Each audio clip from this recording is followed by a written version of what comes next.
abo adeshima mama memu ajo na mensanso emu akwaba emra Great Commission TV eso ebre aso se ensem bia yensa aka efiti omanga na mu edi kosi omahodo so a eni jedie ewo mu ebi apomuden saranso ena edwadie eka ho ebi yede besumo se Paramount News ewo eye Great Commission TV eso pomodian se kase ubebo era Facebook na wakwakohwe bi ewo ehonom eno no eye Great Commission TV Ghana udru wanu mabomodian se obe like na wa share na watimi a commenting so ede amaye saranso ena YouTube nso ye demu wo honom a ubetimi akọ na wakwakohwe bi ewo honom eno so eye Great Commission TV Ghana bomodian udru wanu nso share like na comment fama yen Radio SM online eno so enwumre ye demu ewo honom obetimi akọ na wakwakotie bi ewo ehonom ensamo no edoso na mom dika fasida fama Energard medicated toothpaste was super paste papa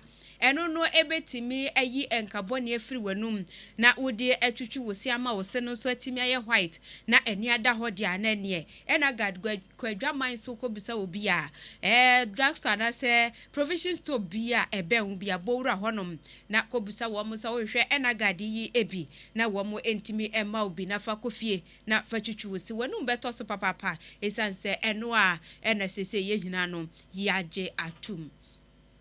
Hola Savior Herbal Center wose yade ben e na etetew ama unipedua no sese de wuntimi enko ba bia stroke age nipedua no aboso diabetes ama woje ho a enje empomoja mro so yade ben e na ababete nipedua no emuntia ama wo hawo nyina no adoso sa no eno e na anwumre Hola Savior se fa bedan wo mo ahyaman e na wo mo ewo na wo mo emfa wo mfa emfidie mu eno akire no wo mo emma wadro nso na timi numbi na nimpedua no entimi enya ne fa hodie wamo wo herbal mixtures ahodo a eno so wamo de aba adwaman so a ubetimi akọ drugstore na se pharmacy bia mu na wakwakoto bi anom ewo ehonom sara so ena go same travel and tour yesi se de yama kwantu aye easy akwantu aye kama papa esanse yepe ena ubetimi ede wakwantu hunsam nyina aba bedan yen ehemfa ena wopese wokọ eye Poland ena wopese wokọ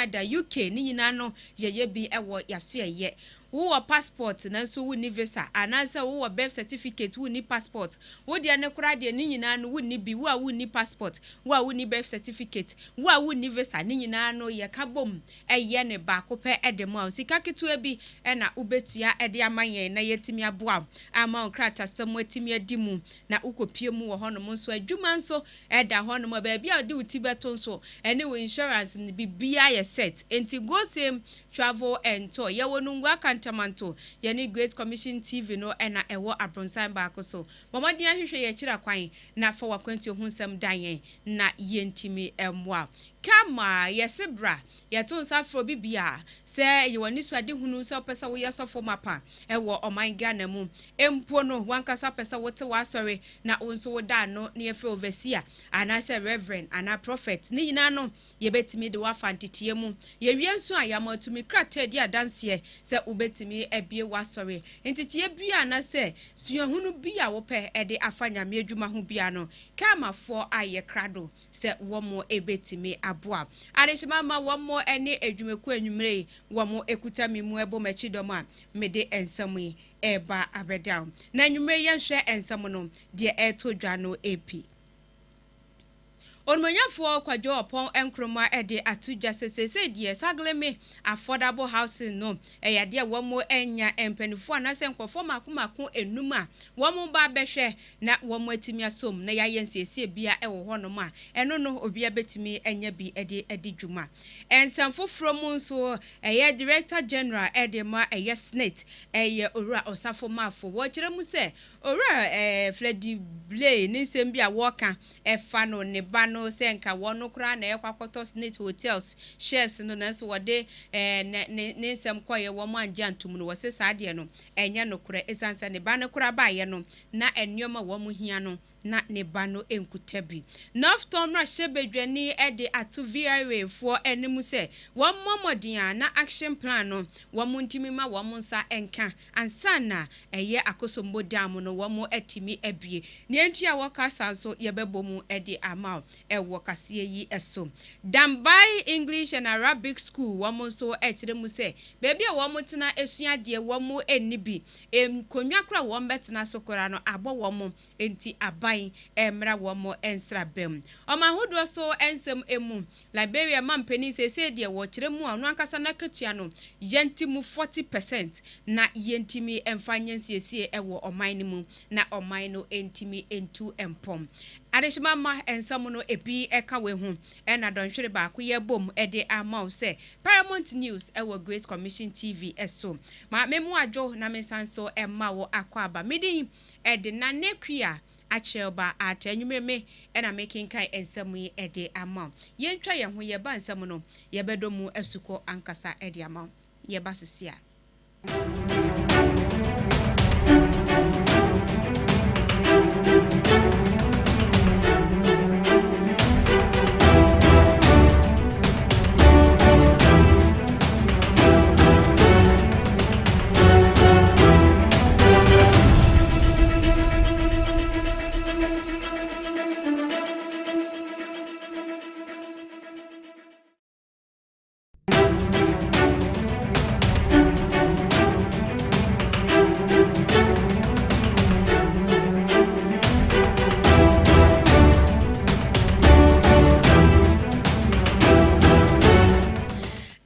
ma yensanso na yemu akwaba fejebre na tie kase no enchemu ankasa jebo ewre kase no enchemu dia na ne Ghana mampeni na nadodan kwakufado na so ye na ye ko akogina ene ya da eye Germany empanifo anasemra shebedwafo makomako ensia eba bepie mu ewo oman Ghana emu na sankofo ensia yi ebi mu ewo abemu na ebi mu wo hono mu so wo mu so ewo opposition eno na wo mo baye wo mo nante sie nyina ne se wo mo ba behwe na wo mo ne Ghana akabom na wo mo atimi ahwe na ye nyina mahoden ho ensem no wo mo ene yen ede yentoma abo anopa na yetimi edi dwuma se de be ya Ghana ye benya wo mo ho emfaso na wo mo so enya mfaso ewe ye so empanifo ede nsemu eto Ghana mampeni enimu sei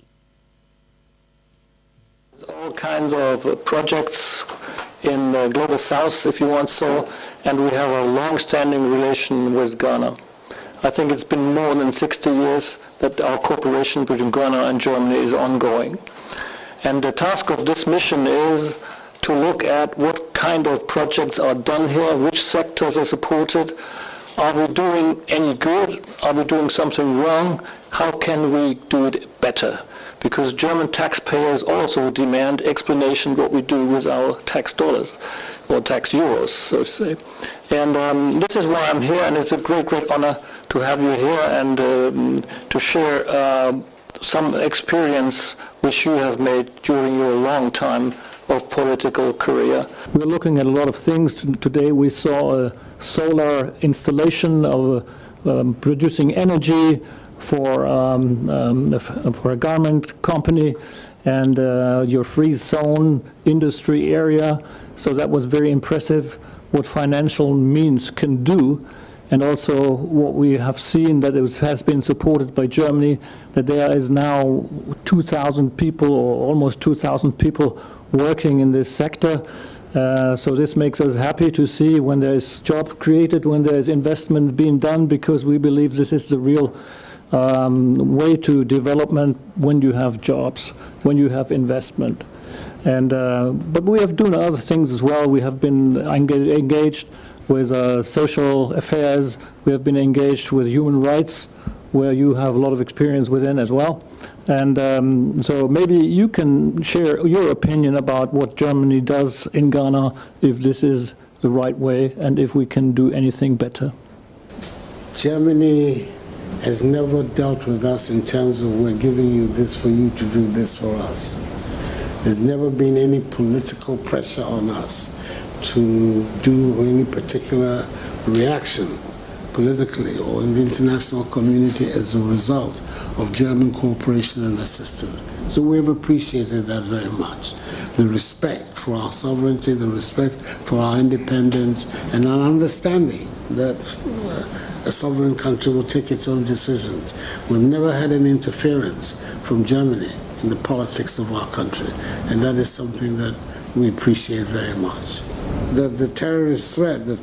insurgency, the jihadist insurgency in our region is a matter of direct security concern for us. And that is why we supported the decision that was taken at the authority yesterday that we should continue to make every effort to engage with these three countries in the alliance. Because whatever be the case, we have to find a way of cooperating on this major issue of the jihadist insurgency in our region. So yesterday, the decision was that the new Senegalese president, Bassirou Diomaye Faye, has been designated as the new interlocutor between ECOWAS and these three states of the alliance. He was not part of the initial decisions. At that time, he was not in office. So he was not part of the initial decisions that ECOWAS took over these three states. He's, as it were, a fresh face. And we are thinking that perhaps, as a fresh face, he could be an effective interlocutor for us. So we'll see what will come out of it.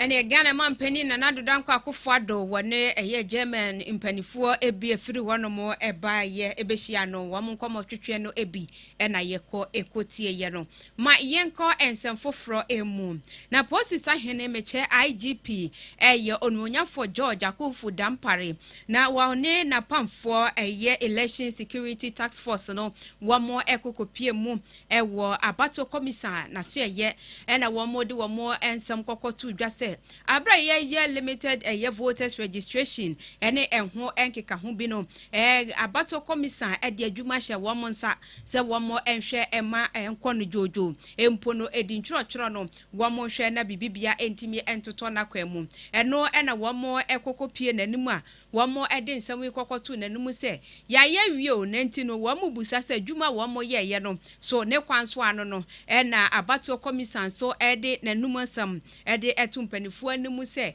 adwuma wo mo eye de eno ano no wo mo aye ne yie esan se duntwatwa yi echi no eyade yante ensembo ni bia akoso jojo ama bibibia adamu fan wo san so ede tudwa ekire nneema hodo bia ye hwe animu si ebetimi de atoto akwamu ansa na December ne da etoso enso yakwa akoto aba eyi mpanifuo ewo oman Ghana emu enti ora George akufo dampare wode nanum sam etudwa se wo wieye na abato commissar wono so ehweye na woda empanifo ase. See, and the team, what exactly they think we did right that we need to continue doing, and what we need to improve upon as lessons that we also go back to reshape our strategy. Then at the other end, which is the fourth point, is to have a way of also telling you some of the concerns that we might have had. And then for us also to bring that to the fore, for you to help us so that going forward, those concerns can be also addressed. And more importantly, because you cannot revisit the past for purpose of reliving it, but you can only do so for purposes of learning lessons. Now that we've learned the lessons that we need to learn, we are rather also very interested in what is ahead of us. So for us to have a discussion as to what is ahead of us, because we were prepared for the voter exhibition, which was slated for supposed to be about a week or two from here, but it has to be postponed to somewhere in August, which I'm told the date, even though it's somewhere 20th, but it's yet to be firmed up. We have also been told that there has been a bit of change in terms of giving people opportunity somewhere in August to a limited opportunity for some voter registration and transfer. So we came to listen and firm it up and hear from the horse's own mouth what these issues are, so that as we came initially before the process started to get the facts from the source, we can then also get the facts again from the source and then use that to shape our strategy going forward and making sure that the journey ahead of us will be far better in terms of security and other aspects of it.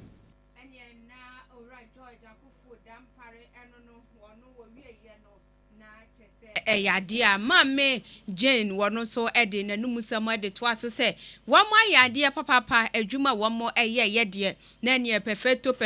enya de a bibi eko etochema ewo ho eno a na wo mo eye na fi 2024 abato ye ba beto no emu ebeda honom fine obi abehunu de ekoso bambofo nso wombegina wo mo nanso aboban yie se de be ya de nanu bi esi ye ne yekokoto abawie ye no na ebi mu de ballot boxes dwane ene wo mo nso asebe wo mo ante wo mo ho ase wo mo ede ntokwa ene de keka ho ekokon ya ma ebi kura ye kire mu se ofa mu hwere ne nkwa no enya de 2024 abato no ye be ma ebi esi enti owura Akufo dampare wode nsam itudwa wa bra okokopie mu e wa bato komisa na sieye yenko ensamfofro emu na Volta River Authority ye twa ni tia se VRA wo mo ede atudwa se de ya dani den nyina no akosombo dam no wo mo etimi ebie na ensuo no de wo mo ehia biem no etimi ebufa so ekọ baabi a ewo se ekọ na eya na wo mo bie ni sana adehye no mo ebia wo mo ewo ton ene ne abato mpesua ne so ewo fragmentamu ne de keka ho no wo mo eya wo mo bia wo mo ho kire wo mo ankasa a wo mo kire mu se nanu ye die kura wo mo ebie ye no besi nei abusumi edu ne akire bi mu wo hono mu a besi ne wo mo ni baabi a wo mo da ebi mu de da school dem mu ene dia ekeka ho eno nam so ama ahemfo a ewo eye Northton ene Northton rahye bedwani onmonyafo Samuel Okujeto abrakwa ede adesrede ekọ ede ama VRA mpanifo se wo momodin a afei de enhyehyeye na wo mo aye se bia eneyi ene yebebie ensuo no anase dam no ochena ene yebebie a eno no potokasa mu ye ka ne se action plan no wo mo amonsanka na ne wo mo nsaka wi na wo mahunu se ochena yebebie ensuo no enti no de wo wonu nua bi ewo eye damban ne mpotamu na chese wakwakotena ho akire ye bie nsuo ne wi na waba de obekwa akoda school demu ansa na ye bie nsuo no so no na wahunu se echena ye bebie enti na wadinka wo honom na enkonkoba se wo mote honom na chese yakwakọ bie nsuo no na no so ede wo mo enioma na esese yi mre bi atwamu no na esa esese biem enti onmonyafo Samuel Okujeto abrakwa wono ene empanifo bi ensema wo mo de tutwa enie. Take advantage of this program to remind the government and the Volta River Authority that the victims of the spillage by the VRA from the Akosombo and Pond dams are still waiting to be fully compensated. 10 months down the lane, the victims, particularly those who are displaced, some of whom are still living in tents. If you come to Makwet government, you will see hundreds of our fellow compatriots still living in tents. We want to remind the government that it is not acceptable that after 10 months, people have not been housed and people have not been fully compensated. It is totally unacceptable. We saw a statement from the Volta River Authority that we have to prepare for another controlled spillage. We want to use this opportunity to send a very clear message to the Volta River Authority that the disregard for our dignity, for our humanity that occurred last year, we will not accept that this year, and we will not tolerate that this year. Before they spill, we want to see their emergency preparedness plan. We want to see their plan to evacuate people from harm's way. And we want to see where they have prepared for the people who will be evacuated. Tongue State, we lack a lot of developmental projects, especially when you look at Tongue, we don't have any factories. We don't have any factory at all in Tongue. So our first priority is to find that at least there should be some factories in our area which will bring the work to our youth. There is strength in unity. We have realized that the Tongue as a whole have been left out for quite long, and we have decided to bring all Tongue states together, the 13 traditional areas together, so that when we are together and we ask for anything, especially from the government or from any institution, they will listen to us more rather than doing it individually. That is why we have decided to come together. Take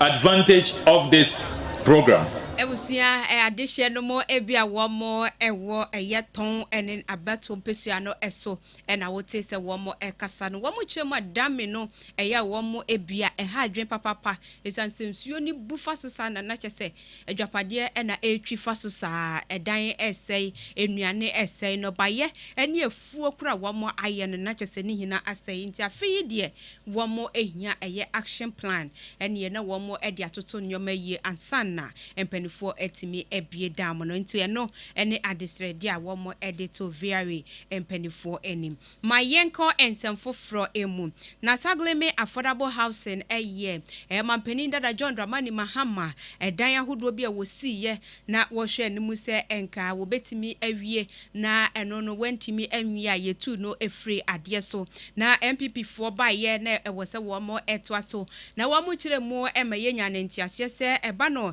eyi affordable housing na eho ensem bi wo hono ma wo mo eka ediye ede atuye ansa na wo mo etimi efrase na wo mo ayeden akotua edan no eso enti no wo mo ekire mu se de wo mo de beto hono mo se wo a wo betimi aboa na sika wo mo ehia wo mo kire mu se dollars no ebino watimi aboa na watimi amayetimi akoye nsesie ewo hono mo no wo betimi ede document ahodo ede aba na enwoma wo betimi di aboa no ne yahwehwem enti yahwehwem ne ehunu sampa yi terms and conditions na wo de ma wo mo no wo betimi aye ho adwumade a na wo mo ama wo nso wanya chefa wo na chese dan watimi akwakoboa eno na enei osoafo wo no ehwe adansie ho ensam so odumonyafo kwadwo opon enkroma ede atudwa sesese no sa enkofo ye nyama akomako enum a eno no potokasam ye ka ne se bid no wo mo enya enkofo mako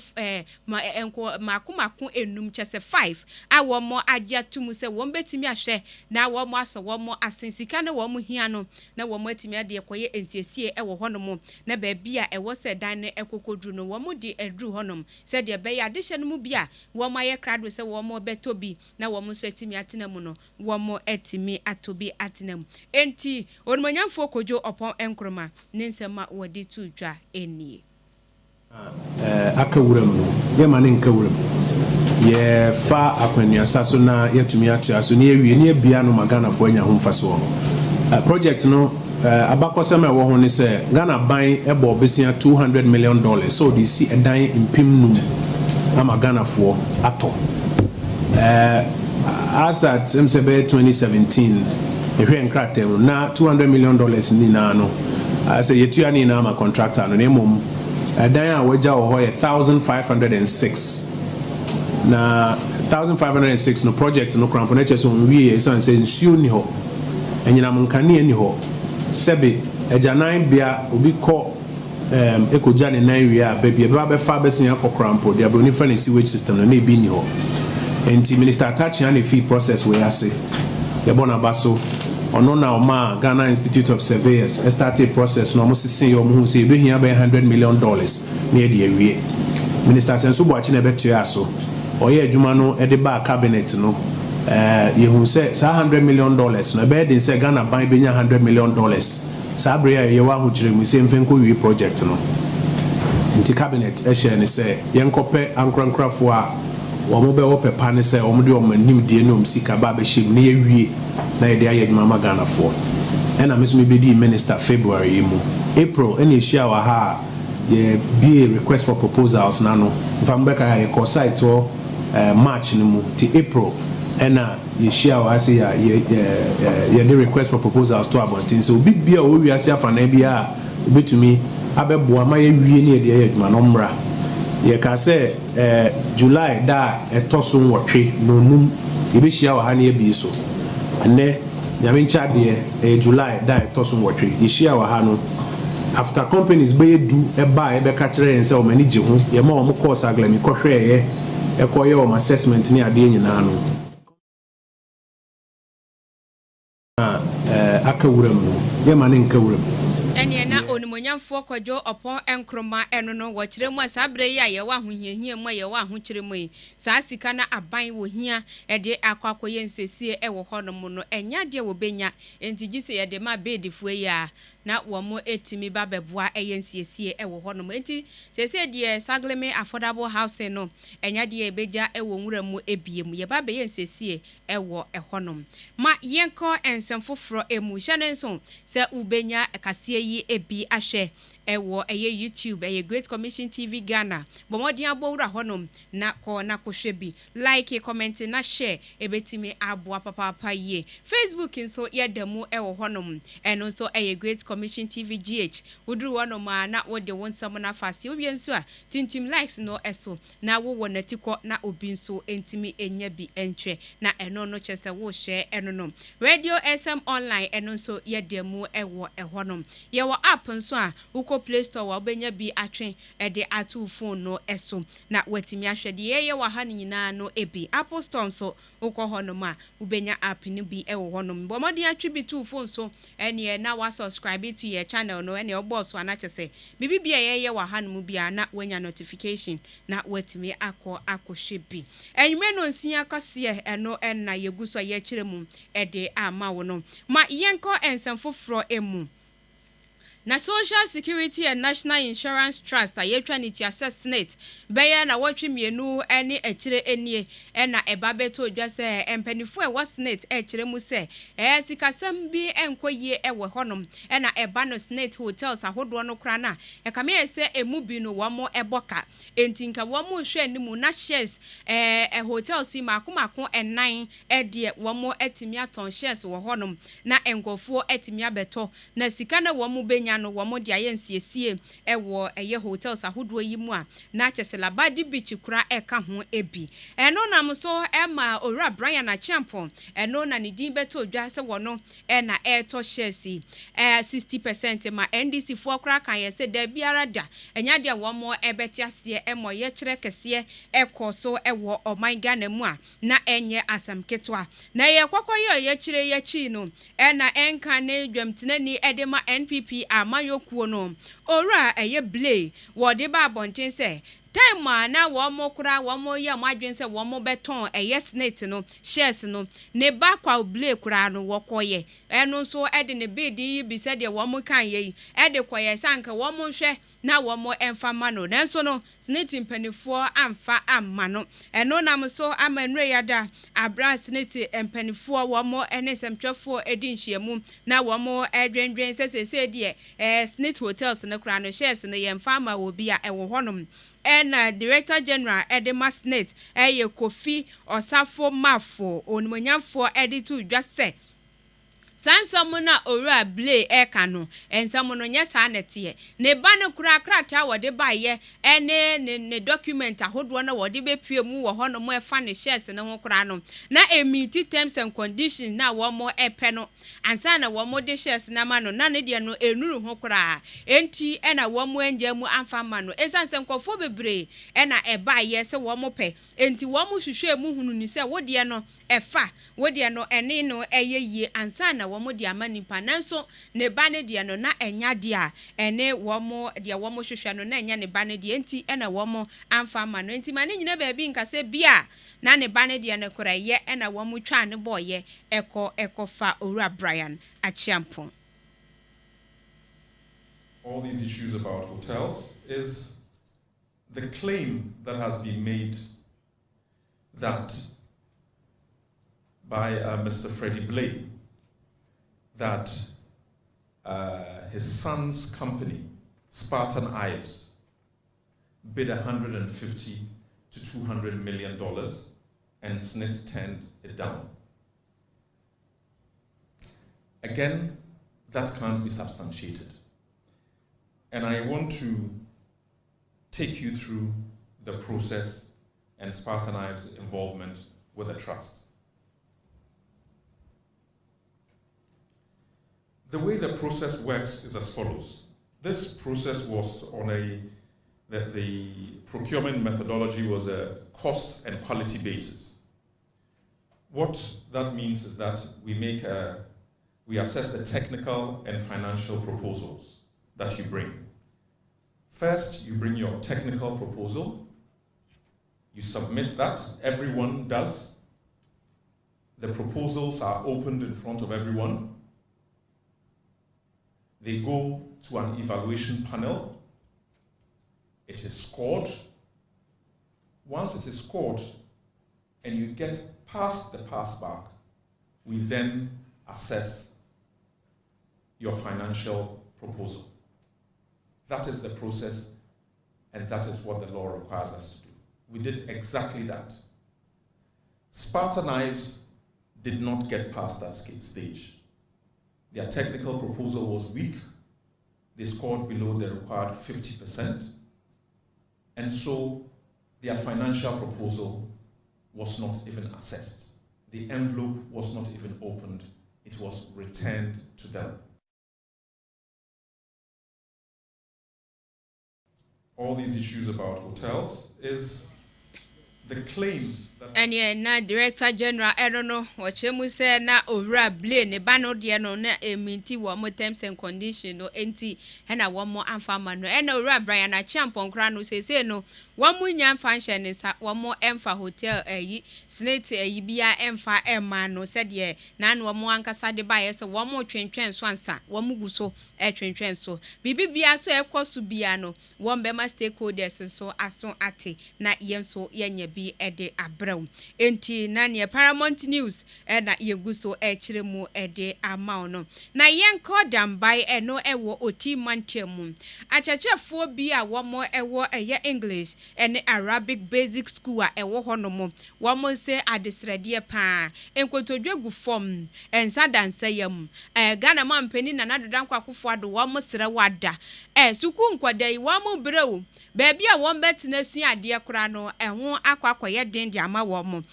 kromafo ya bomodin abobo pata wo honom na nkode wo mo tete ase a kese wo mo esua ade na wo mo gusu na wo mo sua ade no na sensuo giamu ana na ekese o se ye wo se wo mo nyina kofie esanse wan kofie a ensuo bebo wutisuku dan mu so na ensuo ebo wo te wono ma madam fo yi kire a na ne wo bi twam kura no wo bokofie a no wo mo nyina da no wo mo ani esanse bi wo mo ye frɛ no kofi enti ya bɔ kofi na kyesa anye kofi papa eye kofi maame na etwa mo enti na nkwodai wo mu nyina ekwa kɔhwɛ baabi a nimpe wo bɔ kofi din na kyesa eno no emma de kyerɛ ne adesua enkoso ewo honom baabi a wo mu de wo mu tu besi sa akonwa a yemfa mu ankwodai na wo mu ntena sokora no ene na kyesa suku dan kura wunya wo pa akonwa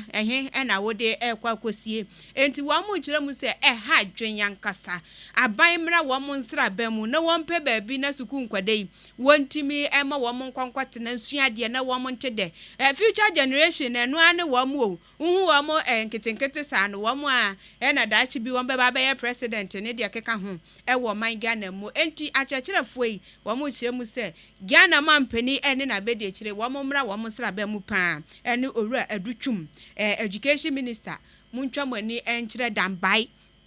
ene nimpesua so eye English and Arabic basic school eno ewo hodom Right, sɛ apata a egyina hɔ no mo a yɛtena esua ade ɛtɔ da bi a mframa ɛbɔ kora wankasa wosuro sɛ ɔbɛtena ase saa nso na nsuo ɛtɔ a nsuo ɛwɔ mu yɛntimi ntina ade sɛ yɛkɔ nkɔda no nti ama adesua ne adekyerɛ ɛyɛ den ɛma yɛ ɛwɔ sɛ ɛwɔ under Ministry of Education yɛatwerɛ ɛde akɔ assembly ne na ɛkeka ho sɛ yɛhia mmoaba mmoa no nya mma yɛ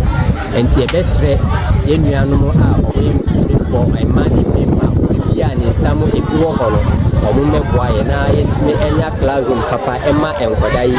na ɔmo nso ɔmo daakye ɛbɛboa yɛn nyinaa ɛne ɔman no nyinaa. Esua no ɔkɔyɛ ɛsɛ ɛbɛyɛ sɔfɛ a wɔn sɛ kɔda no de ɛyi pipa ɛbɛtu ne stress ɛna wato ɛna ɔmo a wɔwɔ babi tena no wɔn sɛ kɔda mmienu nyinaa na ɔmo akɔ bu nti ɛyɛsa na ɛsa nso no sɛnɛ nkɛsɛ ɛnkɔ so no ɛnkɔ so sa nti ɛma adesua no ɛnkɔyɛ koraa. ɛha yɛ nsuo mu na se ani akɔ school because enya babi nti ɛna yɛ nim dan nti nsuo nya mu na pɛ ne kyerɛ sɛ akɔ school bi akɔ fie ɛha adwumpa beebi a yɛntumi nkyerɛ ne ɛwɔ se yɛnkyerɛ nwie sɛ mframa ayɛ a wɔ se yɛmpɔ school nsuo tɔ a wɔ se yɛmpɔ school nti beebi a ne yɛ laaki behind nti aban no yɛ pamokyɛw ne amanfoɔ mo mo nkɔla no ɔmo free breaker ɔmo tumi kɔ push toilet yɛni toilet nti yɛhia toilet yɛhia mmoa paa ɛna ɔmo dwa wall maya ana ɔmo si ban maya sɛ na ɛbɛbɔ nkɔla no ho ban sɛ na nkɔla biara nkɔ nwura mu na ɔmo di agorɔ ɛwɔ wall no mu a ene na adeshima madam by Arabic school eno no kyese wo mo ehia mo ankasa na wo school dan ya wo ti ase na wo sua ade na mframa ebo a wankasa wo bedwane wo yem be hyehye wankasa esan se wo nnim edan hwanua esoso pata yi mu wo honom enua afiafia we de se mframa fa ya na kyese edan na agi abutu wo honom enti aban emra wo mo nsra ba mu kyese kyekere ni kura na wote wo hwen kwada atwa ne ho ahia wɔn ase wɔn yɛ yi merry go round no obi atwa ne ho ahyia bɛɛ dɛ no watumi akyerɛ adeɛ na nkɔda yɛ ntwerɛ adeɛ na obi deɛ da na kyɛ sɛ wɔn wiewia wɔn ho sa ɔbɛyɛ da ama obi ehunu sɛ we yɛ first ana we yɛ second we mu nso ana ɛba abɛkɔ free SHS yo enti no yɛanhwɛ wɔn a free SHS na yɛde aba no ɛbɛyɛ dɛn ɛna wɔn atimi akobi enti yɛ momɔden na dambai ɛyɛ English and Arabic school no yɛnkɔ boa wɔn ma yɛnkɔ ensamfoforo emu na yɛkɔ sehwi bibiani ɛne ne mpɔtamu na ɛno ɛna forest commission fuyi wɔn akwakwakye galamsey yi fuyi ebi ɛwɔ hɔnom galamsey deɛ na mampani na nadodan kwakufo ado na nisade hunu paa sɛ wobetimi etu afiri ɔman Ghana mu wobetu asie deku enyesi wobesoso na yetimi atubi wa hanom na obekɔ hanom no na kyese wo mo entimi entubi wo ho de bida wono de oka kyerɛ ne ho plane se wobetu asie ama ɔman Ghana ensuwansu wa yesese no enuane a yese no titru kokko wa yekagu de etu efom agudie no na ne nyina no yetimi aso ano ɛwɔ honom nanso obi mu wɔ honom de a wo mo nti se dogo bi nu abe yebɔ wo mo wa hanom no wo mo adane kusie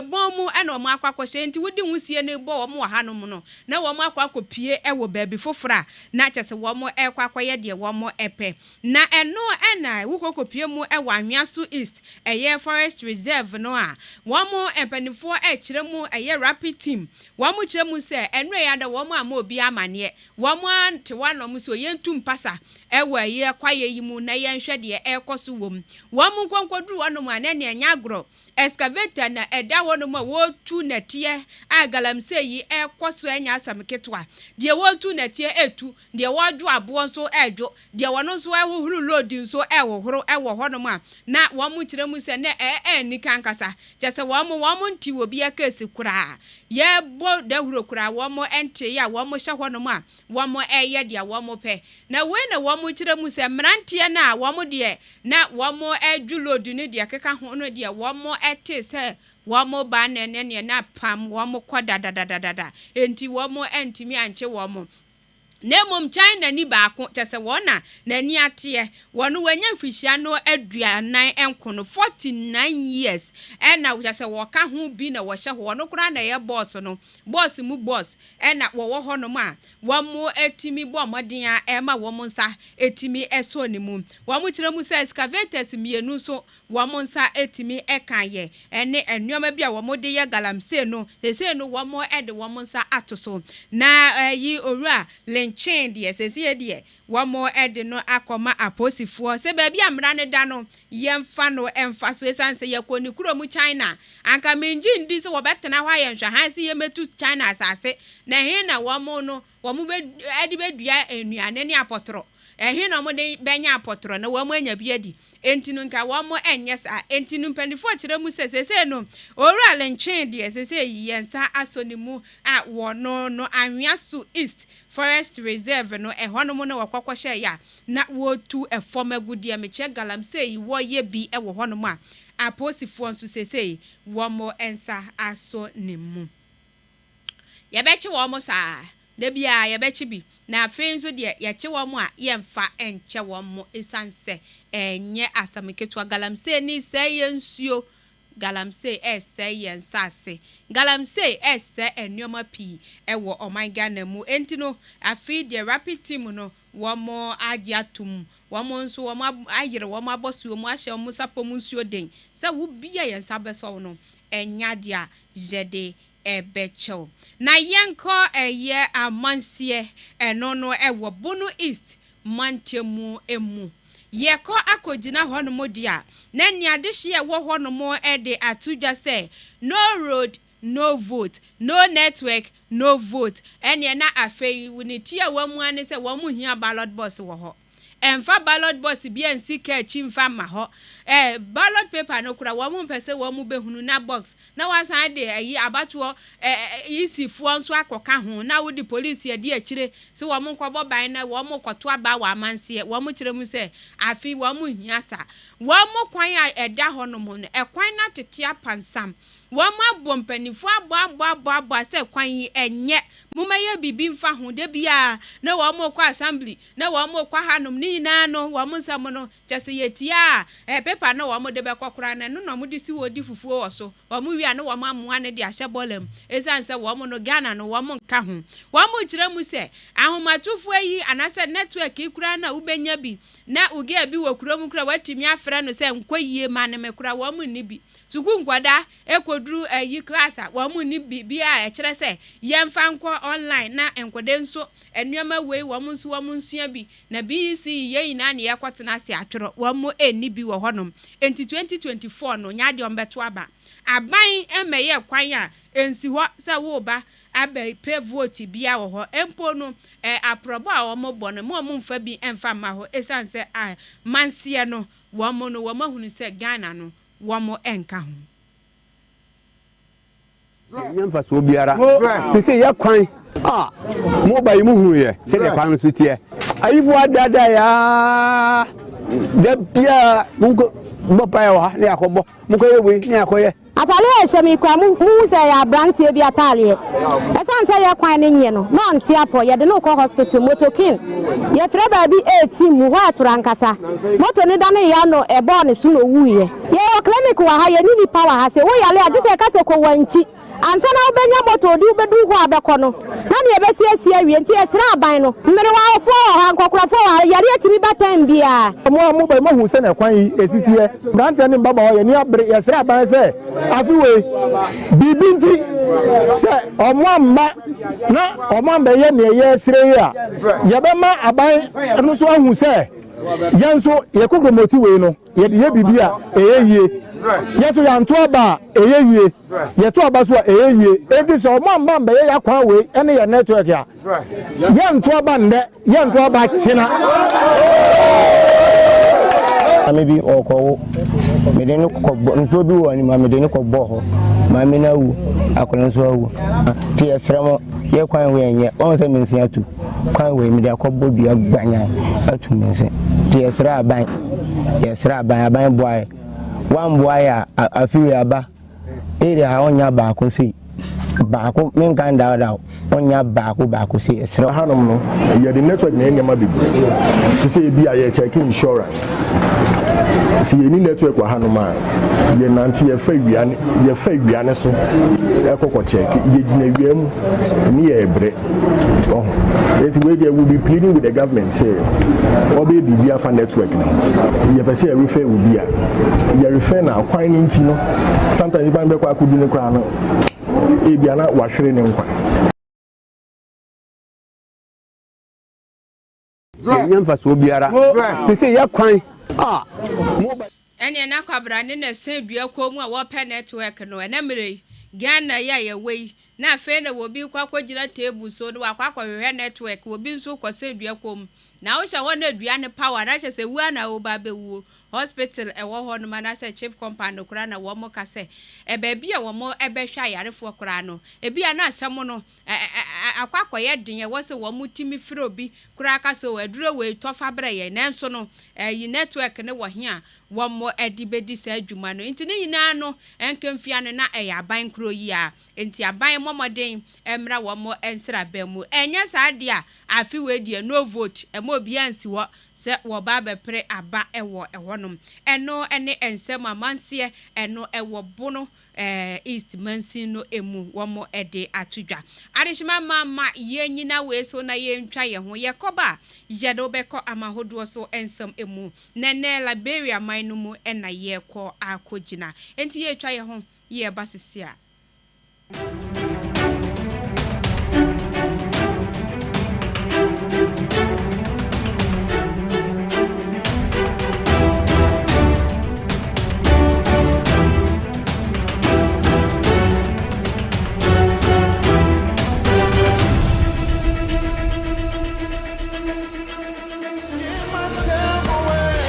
Hallelujah nyankopon tumi wo so nyankopon wo sra wo so na se wo pese wo kope emu nimdie se ne be ya obetuma ye adwuma wo wiye brei mu a make Kamfo Center for Apostolic Ministerial Apprenticeship kama ene dia mawo Center for Apostolic Ministerial Apprenticeship esi Apostle Joseph A. Jackson Sreso pe ministerial training courses ahodo pi na ye wudi dwuma bi ewo nyankopon fie na se opentete a apostolic ministry training ewo homa o ye prophetic ministry training pastoral or teaching ministry training women ministry training youth ministry training enso wo ho Christian missions and church planting training evangelistic ministry training enso wo ho eldership or lay ministry training enso ewo ho a kama for eye ediama wo kama ewo Unique Icon International School a ebe Royal Ravico Hotel ewo Nungwa ewa Kraheya Freyen 0500-200-033 ana 0246-819-345 Sawo beje ntete ewo kama enyema we bi na osabetumi aka ministerial license any credentials apostolic consecration for apostles prophetic consecration any ne akeka hu nyina won sabetumi aka bi Center for Apostolic Ministerial Apprenticeship kama where servant leaders are trained. Ehwehwemu ama yehunu se enam yensu asai na yenuane enyo organic ntino se yedi nuane wei na yenum nso wei kɔ enipadue mu a yare bebre na de bre yen ne se nti Hola Savior Herbal Clinic ena mabode nhwehwemu akɔfa eduro bi abadwama nso a yefa ne Hola Herbal Mixture eduro ewuru ntin ene mmogye yare pen ena intiminsa se wonu Hola Herbal Mixture na ekwu ni padue mu a eruru wontin ene mmogye mu na yare bia nso efi ni padue mu na mani padua no ahoden foforo wodofo entina se mayare nka wonto ho ansa watamusika pudro se wodi kwasa won ho yare wabra Hola Herbal Mixture ewo ho edrui anwonwade eye woni padua mu ntino adraverfo carpenterfo ene adwadifo ene ganafo nyina agiatu sempo yakatro se wo yare no eye sunsum yare a fagidie na num Hola Herbal Mixture na obenya wa yare sa Kwajiru dio Herbal Shop ene pharmacy biemu etufo mfre 0240-4099. Yes! A brasso say, Obeba or Diastron, South Peso Yens and Training, Abem, a quina beer,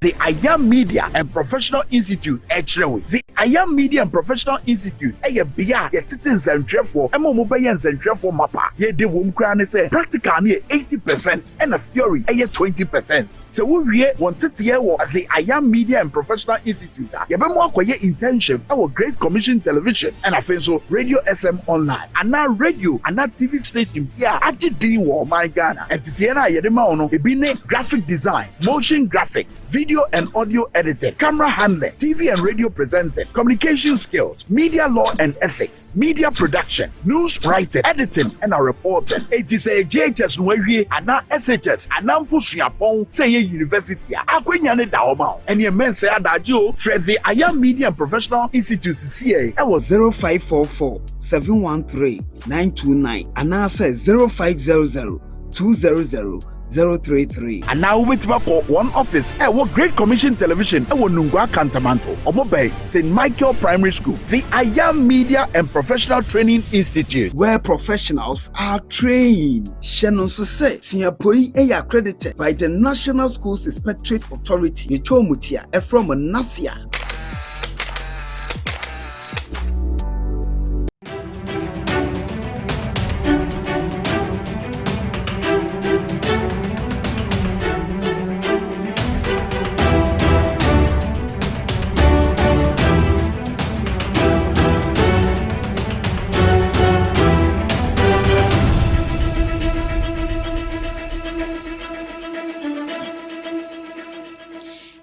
Ma ye na wase papa say ye ko ye woje bre na wone ye etena ye ma ye ntoa ensam no eso ye ko obi man so ensam emu na Liberia man mo na ye ko akogina beye abosome kakra enie na timamufu a wo mo ewo Liberia de to wo mo mampeni ora Joseph Boakai enemu se won hwa na oman no ekama esesese nneoma enkoyie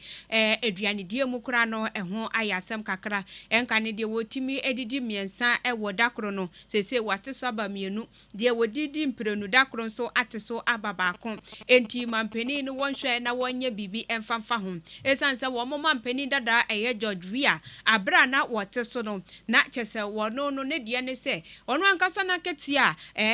kromafo anase yedi tua no se mampeni no wotimi ehwan eye 25% de ma wo mo se wo mo hwe na wo mo ntimfiri na ketua so na chese yemfa nyensiesie na empuntunwuma enkoso ewo Liberia mino emu enti ora Joseph Boakai abade a wo momodin a na wono nso embo ne homodin na wontimi enye bibi esanse run off eba yenti na ema no eba befa abenwa no weinam so ama eye mampeni Joseph Boakai de atudwa se wono no de empanifo ye no eno na wo ba beto aso na akoda wo hwe wo sua pani nante enti sanna empanifo bi wo mo atwa to wono no eno na wono so eba beto aso enti sese no na eyade a afibia no wo mo kire mu se na ketua no $13,400 ena womo ede emano eno ena openi Joseph dia tudwa se empenifo nhwe na 40% womo entim free na ketua no eso na chese womo nhwe emfanye nsiesie mpuntunwuma ene nneoma bia ebetimi aboa ama Liberia mine timi akona nimu no womo entimi emfa enye a womo kire mu sesese no na ketua na chese eso bete aba eye $8,000 eno na wo kire mu se no de anya hwe die hia ene se empuntuo akoso ewo ne man no emu enti ye mampeni Joseph Boakai wono ankasa firi ni pemu a 40% wo chemu se yente emfri na ketua so emfa emmoa enchechire eye Liberia man no na be na bi beba ene beduru ape oseye na chese ye himi nkunim differenka ewo omanga na mu sanse enya asam toa so bi hwan na ketua so 40% de no di na nim kra de 25 ono baye no chese waye den wo hwan so 40% say yemfanye den enye ensiesie ewo ni man no emu na ebi wo no so wa hyeda o ye tie ya ye kan ya wonim se abonsam wo ma ba kwa oje mo ho bia wo ti 40 ye free so wonim ba bia 40 no be fa be den e be ba be si na nem no so wo etimisi enti no na eno Liberia mino ensembia akoso ewo ho eno no na mayenko enije kase emu na anyumtuni eyam ohima Messi de atudwa se eya addition mu bi ebusa sa dan na obi se nwumtuni anase obi a woto nyamenyom anase gospel artist wo be kwa akọbọ nwom ana be kwa akọbọ show na wo ka na mekọ ye kura ye ntua meka ene de keka ho wo kire mu se ye nyame adwuma na wo ye den wo ye enti enke no kwakora na eni se wugiska obo a na chese nyame ehira wa anesa na wo de atudwa abra ensemtwefuo ebi etoto na no efa ne sansam no ho se ade na eya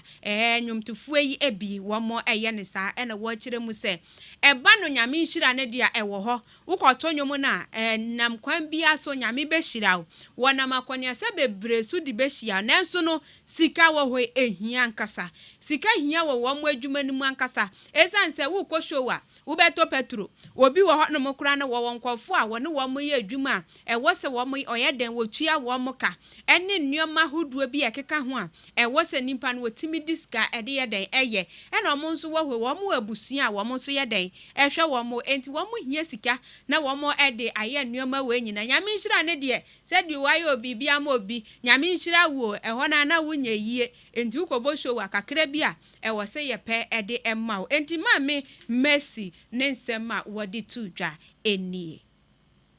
obu anya sa na kan enya sa na oyema mercy meka ma me say nyame musi nyame de be na omo there's a statement say nyame enshira and many payo and you have mentioned the blessing that comes with it no to aso obredwuma so de on fabinka yeti we sika ye de na ma ye de promotion bra enye ho aketia na eba but what am I say okay but onyankopon hunu se wo faade mu a edne wo faade bi a wo hia emoa onyame ka obi ma ne beboa but adwuma me ye the spiritual side and to nchen a there's a physical side that is the business side of which I also have a team that is handling it. It's the only kaka and spiritual. Having the about physical. Okay, it's about the question now be and one anu ye nam dem out. Okay. But the other side of it is the business side of which there's a whole lot of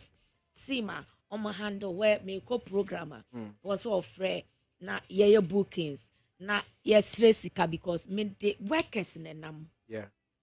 Was me tuomoka. Me anka sanso meto fuel. Edi egu me ka mu na me diaba. Me wie nso I was me wo ma. Show ma nti eye adwuma nyame dia ma me. But what am I say? It's a full enterprise. It's a full-time business. Full-time business. Ye spiritual side na to her. It's a full-time business. The branding side, there was me present well. It was me to me eye niama bi brebe ma ministry no. Ebejira ni nyina yesika. But what am I say? But ye kind of spiritual side ade onyankopon and ebe to me catch will be so meye ma no. Ehun na me di kan. Oh, okay. Ewusia nene ohima Messi eno no ho kire mu se nioma bebre wo honom a yadi sika na yede ye nti ukobo show a eno nkire se wo kwakoye nyame adwumanti na wo kwa na chese ne sa na wo ko sanse wo mo sokura mo promote wo mo ho ansa na yetimia yeden afre wo mo se wo mo mra mebo show enti kitu ebienso a nimpa ne ba na wapon kakra de ama no no so enkofo wafa wo mo adwuma mu no watimi atua wo mo ka na abusuan so wo mo nsa atimi akọ womo ano eno ene ensem anyumtini ohima Messi wode atudwa adishima mana ene ebenada ensem ye bobo ano se Paramount News yede ebrewo anwumre no aha ena yede ni nada AC fasida farmer Enagard medicated toothpaste so paste bia de atwetwe wosen ama wanum atoso yi enkana bia firi wosen ase ama wosi achia ye kama modia na otwetwe wosen firi achire eba no ayini na firi wadia na ne eye Enagard medicated toothpaste kwadwaman so ebu ewo store bia mu ugbowura ho no mu abusa se wo pe enagad wo betimi enya bi ede ama ne bo ne da fom pa esanso eso kama enkwada UCB empani UC nti koto bi tufie ho no na munyina mumfa entwumuse na enkoyie emfa emamo Hola Savior Herbal Center yade ben na etete wo wasu ache me yade de me bekọ wom anopa sorry ufu katempa so enwuma wotu ani yade na emfa nkọ wom da bida esan se Hola Savior Herbal Center ewo honom enti se ye stroke akoma yade diabetes asthma yade ben ya na etete ewo nimpeduam ewo ntinimu anase ewo honamani ni na no wo mo eye bi ewo wo maso eye mixtures awodo no nso ebuso ewo pharmacies ene drugstores ahodro mu a ubetimi akọgibi na watimi anono mashaman ena wo mo ewo udro no mabusa akoda akora se ohwehwe Hola Savior Herbal Center wo betimi ede wakọ honom na wakọ akọje wayaresa Go Same Travel and Tour. Wasifu akwenti ohunsamu nyina beda womu. Enko bebi ama ye mbu mfaso ansana wahwehwe Go Same debi. Sese yen ena obiaji atumu. Go Same ye travel agency bi ankadem. Go Same Travel and Tour ye na sese ye bo amanfo ede womo ekọ oman bi ti se Poland, Canada, Italy ene de keka ho. Aye konso a yama womo adwuma ama womo aye. Yema wodan ema wodem. Ye buanso ema insurance ni bibia timi toto na kwemu e de okoduru wano manache se bibia no da so totin wo hono nya fe na wo kudu uti kwa pempem akohwe baabia abeda ni baabia wo kopa adwuma ne de keka hu da bi ye de na ntesa wo ba ye ni na bom se uhia eye birth certificate passport and sign na wa hwe visa chira kwan ni nyina no ye ni 3 in 1 ye ka bom eye ne ba kunti woni bi kura na ha ho bra Yewo eyenungu akantamanto yeni Great Commission TV no ena ewo abronsa baako so hwe kira kwan na yentimi emwa na wonso wakwanti ohun da ye na waso no entimi emra mu emfa emma kama yesebra yemfa wo emfa ntitie mu woni so ade hunu se wo pesa wo ye sofo wo pesa wo ye prophet wo pesa wo ye reverend anasa wo de wo pesa wo ye evangelist ewo my Ghana mu anasa wo pesa wo ye de tu kwan kora na ni na no ye de wo befa entitie mu ye wienso a ya da wadi ama obi ye hunu se ampa wa be fantitie mu ya ma utumi krata anasa body krata eno no edi adanse pefese ye de wo afa entitie mu wumpewe na wo peden enti bomodin ahwehwe yen na yentimi emwa na eno nso no wo da ye so so be yesofo no entimi emra mu nungwa ha yi a wo pe ye kira kwan a wo ba go ayi Great Commissioner ye betimi edewo akoba bia kama for womo asye ye ewo ebusia womo ena enwumre womo ebo machidom ema mede ensemu mede ebre se Paramount News ewo Great Commission TV eso aseda enko enfama obibia wa woje ebre ehwe me ewo efie wonso awehwe me ewo YouTube, Facebook, Radio SM ena wutie me a enwumre me da mu nyina ase papa monso amoboaye ma kase no eye kase me news editor maame nana ya enwumre me chia papa MCR Inusa Joyce wonso ene Eben mu nyina moka ho ebi na sister hene wa ose ya minchia no sister hene wa ne michia baby bia wo bia no enwumre michia wankasa midi ede na nekwia acheba atame na enwumre making kan ensamu ede emochina no nso bomodin a se wodi wafidie no ebeto hanom na yemfa community watch dwumadie emfa emro yeda se papa se wo hwe ye enti no na chese yakraw eno no bye bye.